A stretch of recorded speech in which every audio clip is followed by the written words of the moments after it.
мыйзамдуулук, экономикалык өнүгүү жана социалдык адилеттик, жарандардын коопсуздугу жана тең укуктуулук, эски калыпта эмес жаңыча жашоону каалагандар үчүн түзүлдүк деген бул партиянын дүбүртү 2015-жылы катуу чыккан эле. Эгерде эскиче жашайм десеңер, анда эски партияны шайлай бергиле.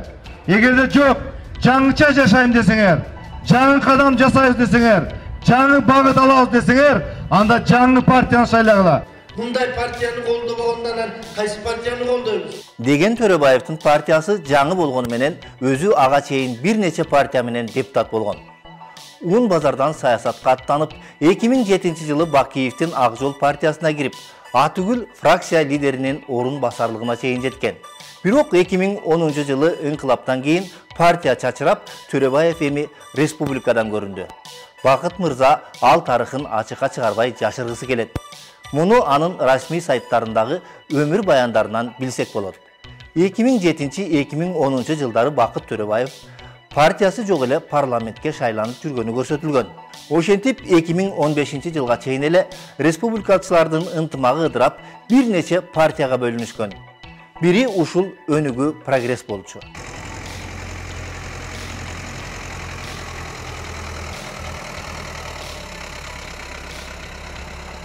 Өнүгүү жарык шаар деген ураан менен чыгып, үгүт учурунда далай кабат үйлөрдүн подъездери, көчөлөр жаркырап калды эле. Аны Төрөбаев чоң жетишкендик катары сыпаттап, атүгүл эргип да кеткен жайы бар. Биз жарык шаар программасынын биринчи этабын ийгиликтүү аяктадык. Коопсуздукту орноттук.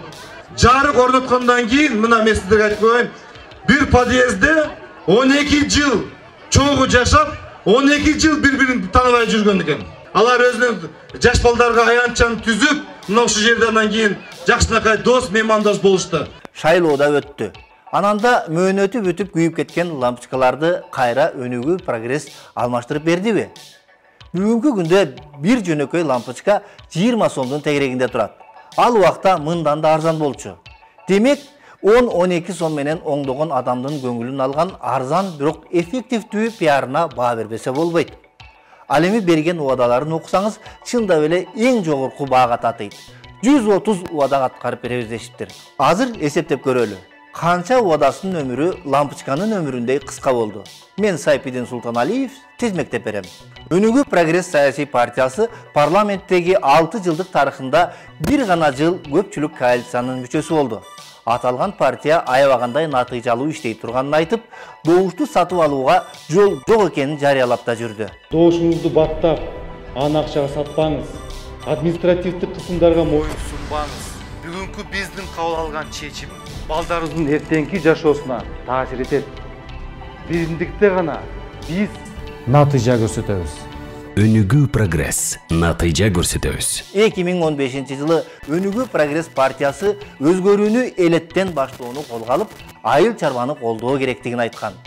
Шайлоо алдында партия мүчөсү жогорку кеңештин депутаттыгына талапкер Нурлан Сырдыбаев өлкөнүн өнүгүүсү үчүн эң алгач элетти өнүктүрүү зарыл экенин билдирген эле. Биз айыл чарбасын көтөрүш керекпиз. Айыл чарбасын көтөрмөйүнчө Кыргыз элинде, Кыргызстан оңой менен көтөрүлүшү өтө кыйын. Тынч да болбойт. Эгерде айылда элдин курсагы ток болсо, баардыгы бар болуп турса, биз өзгөчө айыл жергесинде карапайым эл, эч мындай тынччылыкты каалаган, мындай меймандос элдин баары ушу айыл жергесинде жайгашкан. Эгерде чөнтөгүндө болуп, баардыгы жетиштүү болуп турса, бизге саясаттын да кереги жок болот, революциянын да кереги жок болот. Революция демекчи, эл менен жолугушууда партия мүчөлөрү өлкөдө так ушул агрардык тармакта төңкөрүш жасай турган профессионалдар катары үндөрүн өктөм чыгарышкан. Биздин партия мыйзамдын так аткарылышын көзөмөлдөйт. Биз революцияны агрардык тармакта кылабыз. Тилекке каршы эл алдында чыккан өктөм добуш айтылган жерде өлгөнүн уктук. Октябрда айыл чарба тамак аш өнөр жайы жана мелиорация министри болуп дайындалган Тилек Токтогазиев бул тармак ордунан жылмак тургай эзелки СССР боюнча калганын айтып чыккан. Министрлик жөнүндө айтсак, биякта Советский Союз экен. Бул жерде көп нерсе ошо көп жылдан бери өзгөрүлбөктөр. Биякта мына келсек, азыр көп мындай жаңыланууну талап кылаткандай болоптур. Тилекти тилегине жеткирбей, 100 күндө министр кылбай алып салышканын көрдүк. Өнүгүү тууралуу кеп улантсак. өлкөгө 500 айыл чарба техникасын алып киребиз. Айылдарга МТС ачабыз. Оң урулдуу таксилерге салынган тыюуну жоёбуз деген Өнүгүү прогресс саясий партиясы сөзүнө туруп, бул убадаларын ишке ашырып, элдин бир топ маселелерин чечип бере алганын белгилеп коюу абзел. Деген менен талапкерлер эл алдында чыкканда элип кетишеби, же элдин сүрүнө жеңилип кетишеби, айтор эсепсиз убадаларды бергенден эринбеген өнүгүүчүлөр 6-чакырылыштагы депутаттардын ичинен убаданын көптүгү боюнча рекорд койгон. Ишенбесеңиз, бардыгынын убадаларын сары майдай сактап койгон Политмер KG сайтына кирип карасаңыз, сөзүбүзгө ынанасыз. Мисалы, буга көңүл бурсаңыз, өнүгүүчүлөр өлкөдө социалдык дүкөндөрдү ачып, азык-түлүктү арзандатабыз деп так кесе айтып атат. 25%га азык-түлүктүн баасын түшүрөбүз. Биз иштейбиз. Биз эч качан чарчабайбыз. 25% арзандатабыз деген кеп, мисалы 100 сомдук товар 75 сом болуп калат деген сөз да. Туурабы? Өнүгүү прогресс парламентти карай талпынып жүргөн 2015 жылдагы азык-түлүктүн баасын издеп сайттарга көз жүгүрттүк. Эң эле көп керектелчү азык-түлүктүн гана бааларын карап сары эсеп салдык. Маселен, 2015 жылы у этинин 1 килограммы 285 сомдон 300 сомго чейин сатылган. 1 килограммдан un 23-26 сом болсо, суу майдын 1 литри 90-100 сом болгон. Ал эми кум шекердин 1 килограммы 45-50 сомдун тегерегинде сатылганын көрүүгө болот. Ал эми ушул тапта у эти 440-450 сом, un 32-36 сом, суу май 150 сомдон 170 сомго чейин сатылса, кум шекердин баасы 64-67 сомдон сатылууда. Өнүгүү прогресс партиясынын депутаттарына барып, жогорудагы аталган азык-түлүктөрдү 25%га төмөн баада сурап көрүңүзчү. Эч кимисине жакпайсыз. Эми бака, мен ачыгын айтып коюшум керек. Чыны сен мага жакпайсың. Чынын айтсам, мен өзүм деле өзүмө жакпайм. Кыргызстандыктардын керектөөсүн негизинен импорт жабат. Анын ичинде азык-түлүк дагы. Демек, доллар кымбаттаган сайын, чет өлкө чек арасын жапкан сайын, же башка сырткы факторлордон улам тамак-аш кымбаттай берет. Андайга жол бербеш үчүн ички рынокты өнүктүрүү зарыл. Ал үчүн дыйкан, багбан, малчыга шарт керек экенин билебиз.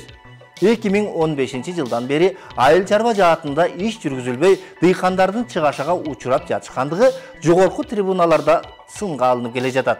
Мына түштүк жеринде көпчүлүктө жылда эле көрүп атабыз. Эгинди бышкандан кийин келип границада туруп калып атат да.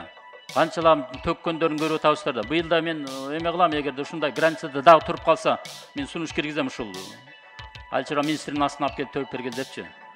Өнүгүүчүлөр парламентке келсе, айыл чарбаны өнүктүрүү менен катар ар бир ага эжекенин айлык акысын $400 чейин көтөрүп жибере турганын айтышкандыгын Политмер KG сайты белгилеп койгон.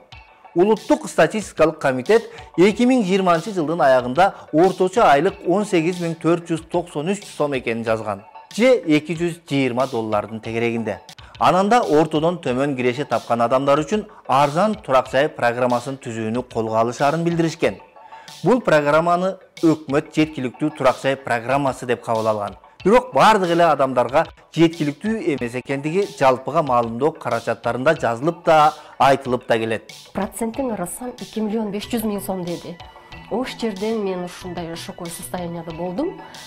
Жолдошума бир айдан кийин айттым. Эми айтышка туура келет, 15 жыл экөөбүз төлөйбүз. Мен өзүмдүн доходум, зарплатам жетпейт.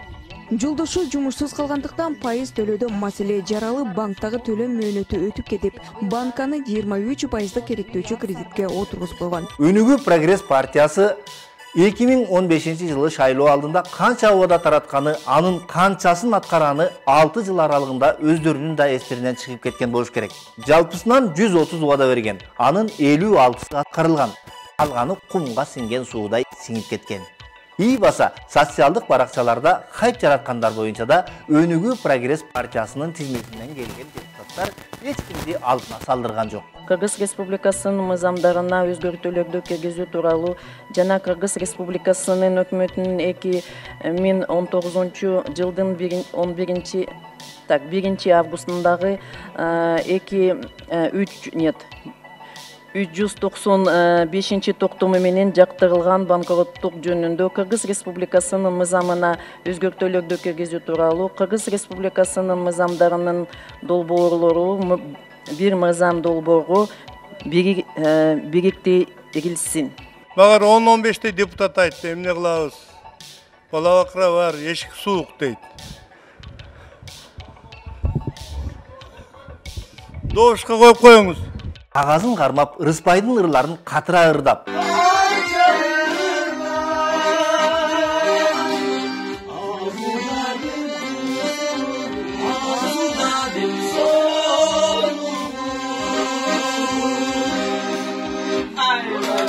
Тазалыгы менен элди таңкалдырган депутат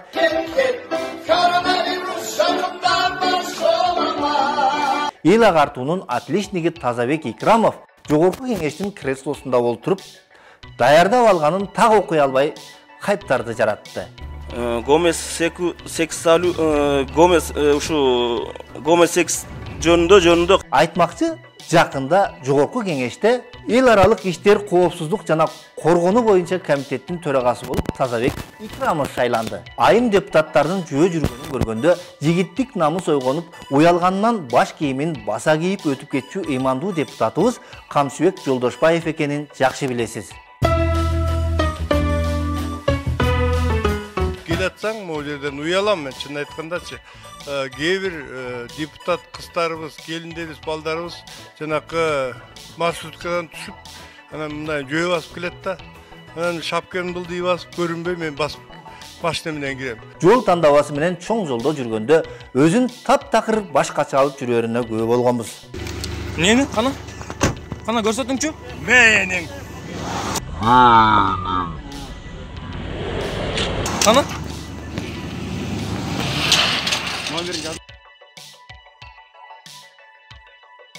Өткөн жылдан бери бир катар депутаттар, жарандык коом өкүлдөрү жана журналисттер мыйзам долбоор Орусиядан көчүрүлүп алынганын жана сөз эркиндигине шек келтирерин байма-бай айтып келе жаткан маалыматты манипуляциялоо жөнүндө мыйзам долбооруда так ушул Өнүгүү Прогресс фракциясынын өкүлү Гүлшат Асылбаева тарабынан демилгеленген. 2020-жылы сунушталып, коомчулуктун нааразычылыгынан улам мамлекет башчы артына кайтарган бул мыйзам долбоору эми кайрадан сунушталып жатат. Бул ирет өнүгүүчүлөрдөн чыккан Гүлшат айымдын сунуштаган мыйзам долбоору кабыл алынып калса, баарыбыз куудулдар айткандай рамканын ичинде жүрүп, оюбузду ачык айтууга бөгөт коюлат. Акырын кармап туруп, рамкага салып коюшту. Рамкадан чыкпай, Парламентте Өнүгүү Прогресс фракциясынын депутаттарынын активдүүлүгү жогорку видеолордо өзүңүз көргөндөй. Алар менен катар эле айрым өнүгүүчүлөрдүн кээ бирлеринин аты жөнүн сурап Google'га жазсаңыз, маалымат өтө аз. Эл кызыкчылыгын көздөп демилге көтөргөнүн, маек бергенин же талкууларга катышканын таба албайсыз. Маселен, Алмаз Жутанов, Абдымажит Юсуров, Нургазы Айдаров өңдүү эл өкүлдөрү тууралуу маалыматтар өтө сейрек. Деген менен колунда мандаты тургандан кийин аларды эл өкүлү катары кабыл алып, "Эмне аласың, брат?" эч нерсе дей албайт экенбиз. Өнүгүү Прогресс фракциясы коррупционерлерди жогорку трибунада сындап келет. Мамлекеттик кызматкерлердин жемкорлук менен аракеттенген аракеттерин ашкерелеп, өкмөткө чечкиндүү кадамдарга барууну сунуштайт. Чиновниктер эч кимден коркпой калды.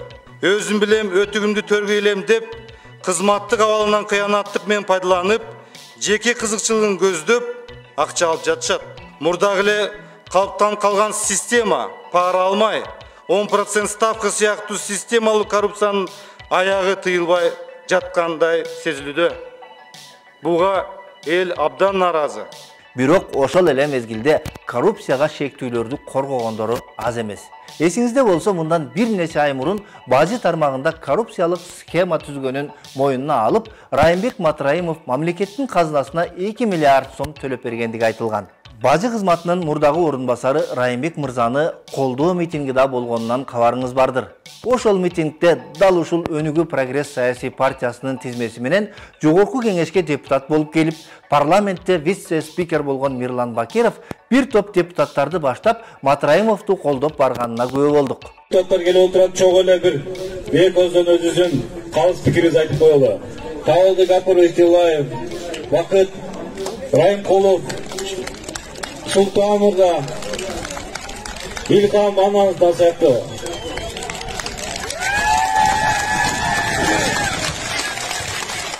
Бакиров колдоп эле тим болбостон Матраимовдордун Мекеним Кыргызстан партиясына кол бала лидер болгон.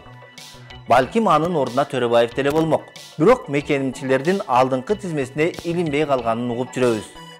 Айтмакчы райымчы Мирлан Бакиров мамлекеттик мүлктү башкаруу фондунун төрагасы болуп дайындалды. Андан да кызыгы, Мирлан мырза мамлекеттик мүлк фондунда жетекчилик кызматты колго алгандан кийин президент элге кайрылуусунда өлкөдө мамлекеттик мүлктү менчиктештирүү зарылдыгын айтты.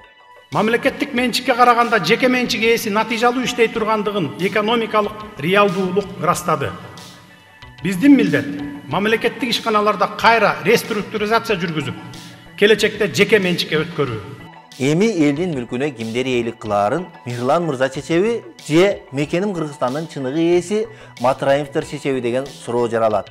Өнүгүү прогресс саясий партиясынын тизмесинде жогорку кеңеште 2020 жылга чейин депутаттык креслону ээлегендердин бири Алтынбек Жунус уулу. Парламентарий өкмөт мүчөлөрүнөн берилген суроолорго буйтабай так жооп берүүнү талап кылгандардан болчу. 3 өкмөт башчысы отурасыздар, көп жетекчилер. Мен убагымда кол койгонбуз салынган эмес. Мен убагымда кол коюнган, бирок салынган жана мен жооп бербейм деген мындай футбол ойноп эле атасыздар да. Өкмөт өкүлдөрүнөн ачыктыкты, тактыкты талап кылган Алтынбек мырза жогорку кеңеште транспорт, коммуникациялар, архитектура жана курулуш боюнча комитетинин мүчөсү болгон. Так ушул жаатта алешемдиктерди түздөн-түз көзөмөлдөөчү комитеттеги парламентарий өзү курулуш компаниясынын ээси экендигин ачык айтпай жашырып келгендиги айрым сайттарга жарыяланган. Социалдык экономикалык кырдаалды турукташтыруу максатында Өнүгүү прогресс саясий партиясы антикризистик программа кабыл алып, экономикалык каачылыкка жол бербей тургандыктарын убада кылган эле. Антикризистик программа бул медиктерибиз бар, врачтарыбыз бар, пенсиябыз бар. Эртең эгерде бизге кризис түшүп калса, эртең эгерде өкмөт даяр эмес болуп калса, анда биздин пенсионерлерибиз кирешеси болбой калышы мүмкүн. Ты серьезно? Экономикалык каачылыктын сазына батып келген өлкөбүз өнүгүүчүлөр жогорку кеңешке келгенден кийин деле ал саздан суурулуп чыга алган жок. Тагыраагы ал сөз популисттик убадалардын катарынан орун алып, муштумун өйдө көтөргөн боюнча ордунан жылбай турат. А партия лидери Бакыт Төрөбаев Атамбаев президент болуп турганда ага жага турган сөздү таап сүйлөп жүрдү. Сиз Кыргызстандын өнүгүүсүнө чоң салым коштуңуз. Сизге терең ыраазычылык билдиребиз. Бизди анча-мынча сындадыңыз, алдагы бышырдыңыз дегендей бизди дагы дары болсун. Бышырдыңыз. Ошондуктан ар ким президент боло албайт. Сиз президент болдуңуз, 6 жыл иштедиңиз. Сизди президент катары, саясатчы катары, адам катары биз сизди сыйлайбыз. Бийликке Сооронбай Жээнбеков келгенде мурдагы президентти жамандап, Жээнбековду жактап баштады. Ал эми 2020 жылдагы парламенттик шайлоого партиясы менен аттанууга каражаты жетпедиби же кадыры эл алдында кетип жатканын сездиби? Айтор кайсы партияга бириксем деп жүрүп, Мекеним Кыргызстанга кошулганы айтылган. Алардын алдыңкы катарына илине албай, акыры шайлоого чыкпай калды окшойт. Ананда 5 октябрдагы башаламандык болуп, шайлоо жыйынтыгы жокко чыгарылып, бийлик алмашканда Бакыт мырза биз муну билгенбиз деп чыкты. Негизи эле Бакыт мырза элдин баары көрүп билип турган нерсени баса белгилеп, өзүнүн көрөгөчтүгү же жаркын идеясы катары көрсөткөндү жакшы көрөт сыягы. Мисалы, акыркы күндөрдөгү Бишкектеги маршрутка кризисин чечүүнүн мына ушундай жолун сунуш кылды. Бул 3 пунктту балким окуучулар деле сунуштай алышмак. Өнүгүүнүн лидери андан көрө өткөн 130 убадасынын эсеп отчетун берсе жарашпак. Мөөнөттөрү деги ашыгы менен бүттү. Урматтуу көрөрман, алдыда далай шайлоо турат. Айткан сөзүн аткара албагандыгы үчүн ийилип кечирим сурап, мүмкүн сиздин алдыңызга дагы келер.